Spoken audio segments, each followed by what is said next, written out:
নারীদের অবস্থান, পাশাপাশি ইসলামে নারীদের অবস্থান একটু মূল্যায়ন করি। সর্বপ্রথম তাকে তো বেঁচে থাকার অধিকার দিতে হবে, তাই না?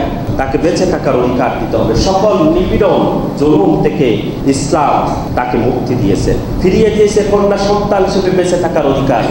আরব সমাজে নিরপরাধ সদ্য নবজাত কন্যা সন্তানকে জীবন্ত কবর দেওয়াকে ভয়ানক কর্মকাণ্ড তথা হারাম হিসেবে আল্লাহ রাব্বুল আলামিন রাসূল সাল্লাল্লাহু আলাইহি ওয়াসাল্লাম ঘোষণা দিয়েছেন এবং বলেছেন বুখারী শরীফের 2408 নম্বর হাদিসে, ইন্নাল্লাহা হাররামা আলাইকুম, অনেক কিছু তোমাদের জন্য হারাম করে দেয়া হয়েছে, তার মধ্যে অন্যতম হচ্ছে ওয়া ওয়াদাল বানাত, নারীদেরকে কন্যাদেরকে জীবন্ত প্রতিত করা তোমাদের জন্য চিরদিনের জন্য হারাম করে দেয়া হয়েছে। সর্বপ্রথম এই গর্তে পতিত হওয়া নারীদেরকে ইসলাম বেঁচে থাকার অধিকার সুনিশ্চিত করলেন। পবিত্র কোরআনে তো ভয়ানকভাবে উল্লেখ করেছেন সূরা তাকবীরের 8 এবং 9 নম্বর আয়াতে, হাসরের ময়দানে উত্তীর্ণ হওয়ার পরে যে বাবারা তাদের কন্যা সন্তানকে জীবন্ত প্রতিত করতে দ্বিধাবোধ করে নাই, তাদেরকে এবং কন্যাদেরকে সামনাসামনি করা হবে। কল্পনা করুন সেদিন অবস্থাটা কি হবে। মেয়ের সামনে বাবা কি মাথা উঁচু করে দাঁড়াতে পারবে? তাকাতেও পারবে না। আল্লাহ রাব্বুল আলামিন সেদিন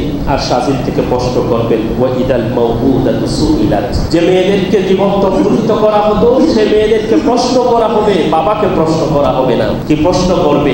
বিআইয়ি যানবিন কুতিলাত, কন্যাকে প্রশ্ন করবেন আল্লাহ কোন অপরাধে তোমাকে হত্যা করা হয়েছে। এটি মারাত্মক বিষয়, যাকে হত্যা করা হয়েছে তাকে প্রশ্ন করা হচ্ছে, অর্থাৎ বাবাকে এখানে কথা বলার কোনো অধিকারই দেয়া হয়নি। আমি এই কারণে আমার কন্যা সন্তানকে জীবন্ত প্রতিত করতে হত্যা করতে বাধ্য হয়েছি, আত্মপক্ষ সমর্থন করার অধিকারও সেদিন হারাবে। সেদিন আসামি হিসেবে নয়, অপরাধ হিসেবে তারা উঠবে। আসামি হলে আসামি আত্মপক্ষ সমর্থন করার সুযোগ পায়, তো অপরাধী হিসেবে যখন চিহ্নিত হয়ে যাবে সে আর আত্মপক্ষ সমর্থন করার কোনো সুযোগ, এটা প্রমাণিত হয়ে গেছে। আল্লাহ বলেন, আমি নারী এবং পুরুষ, কন্যা এবং ছেলে, এটা তো দেওয়ার মালিক আমি। পৃথিবীতে তোমাকে পাঠিয়েছি, আমি পাঠিয়েছি। সে কোন অধিকারে আমার সেই কার্যকলাপের উপর হস্তক্ষেপ করেছে? কেন তোমাকে হত্যা করেছে? তাফসীরের মধ্যে এসেছে, সেদিন মেয়ে ঢুকে ঢুকে কান্না, বাবা কথা বলতে পারবে না। কি অপরাধে তাকে হত্যা করা হয়েছে? বেঁচে থাকার অধিকার একজন নারী হিসেবে সর্বপ্রথম আমার ইসলাম দিয়েছে। আজ নারী কমিশন গঠন করে তুমি এমন সংস্কার প্রস্তাব করেছো যে সকল নারী সংস্কারের কমিশনের সংস্কারের প্রতিপাদ্য বিষয় যেন ইসলামকে তারা টার্গেট করেছে। ঠিক না ঠিক? ইসলাম অধিকার পূর্ণ করেছে বলে নারীদের বিষয়ে যে কথা বলেছে আমরা তুচ্ছ তাচ্ছিল্য করে সেটাকে প্রত্যাখ্যান করছি এবং এই কথা সুস্পষ্টভাবে জানিয়ে দিতে চাই, নারী কমিশনের সেই তথাকথিত সংস্কার যদি ডক্টর ইউনূস সরকার গ্রহণ করে এবং সেটা পাশ করে, এই দেশের অপর মুসলমান জনতা মাঠে নামতে বাধ্য হবে। এর মাধ্যমে কোনো ধর্মকে হেয় করা হয় নাই, শুধু ইসলামকে টার্গেট করা হয়েছে।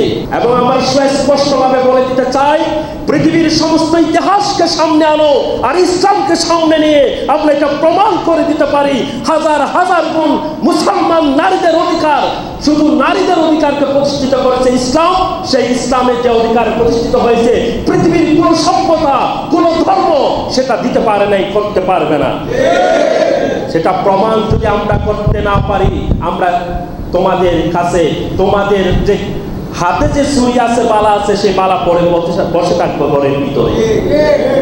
সম্মানিত উপস্থিতি, অতএব সংস্কার কমিশনের নামে সেই নারীদের, সেই সংস্কার কমিশন এমন একটি কমিশন যে কমিশন সেখানে ঘোষণা করা হয়েছে, সেখানে তাদের নামগুলো আমার কাছে আছে। নামগুলো সুন্দর, কিন্তু তাদের চেহারা দেখলে, তাদের বায়োগ্রাফি পড়লে, আমি যতটুকু স্টাডি করেছি, তাদের সাথে ইসলামের ন্যূনতম কোনো সম্পর্ক নেই। ইসলাম সম্পর্কে তারা ন্যূনতম জ্ঞান রাখে না। এমন সমস্ত মানুষকে দিয়ে বাংলাদেশের 80-85% মুসলমানের দেশে সংস্কার কমিশন হতে পারে না, হতে পারে না, হতে পারে না। এই কমিশনকে আমরা ঘৃণাভাবে প্রত্যাখ্যান করলাম। এই কমিশনের ভিতরে ইসলামিক কোন স্কলার নাই। আপনি ইসলামের দিকে আঙ্গুল তুলে কথা বলার কোনো অধিকার আপনাকে দেয়া হয় নাই। আপনি ইসলাম সম্পর্কে কিছুই জানেন না, আপনি কথা বলার কোনো অধিকার নাই। আপনার মুখের মধ্যে জুতা নিক্ষেপ করি। সম্মানিত উপস্থিতি, তারা কোন ধরনের ইসলামিক বডি, অর্গানাইজেশন এবং যারা ইসলাম নিয়ে কথা বলে গবেষণা করে তাদের সাথে কোনো কনসাল্ট করেনি, কিন্তু তারা চার্চের, খ্রিস্টানদের উইমেন অ্যাসোসিয়েশন, চার্চের প্রতিনিধি পরিষদ, খ্রিস্টান সার্ভিস সোসাইটি, এদের সাথে আলোচনা করেছে। কথা বুঝতে পারছেন? তাহলে এটা উদ্দেশ্য প্রণোদিত নারী কমিশন, যদি বলুন ঠিক কিনা।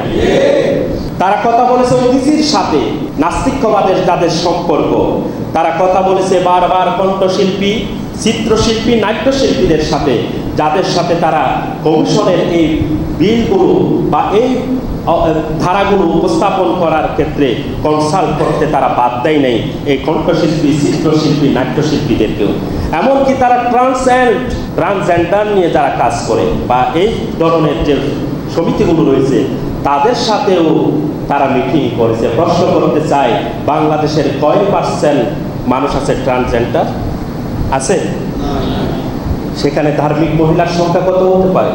নারীদের ভিতরে আছে কি নেই?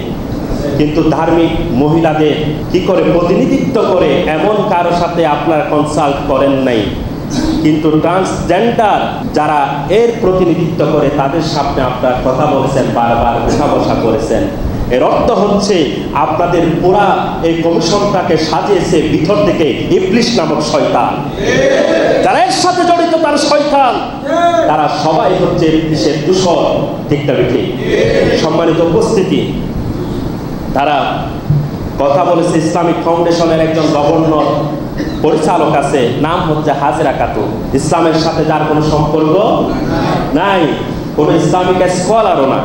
সম্মানিত উপস্থিতি, সুতরাং এই ধরনের গুরুত্বপূর্ণ কমিশন নামক স্টেপ গ্রহণ করার ক্ষেত্রে, যেখানে এদেশের অধিকাংশ নারীদের একটি বিশাল অংশ ধার্মিক, ইসলাম ধর্মকে করে পালন করে, এমন ধরনের ধার্মিক মহিলাদের থেকে কোনো ধরনের প্রতিনিধি ছাড়া এবং ইসলামিক স্কলারের প্রতিনিধিত্ব করা ছাড়া নারী কমিশন নামক কোনো কমিশন এই দেশের মানুষ মেনে নিবে না।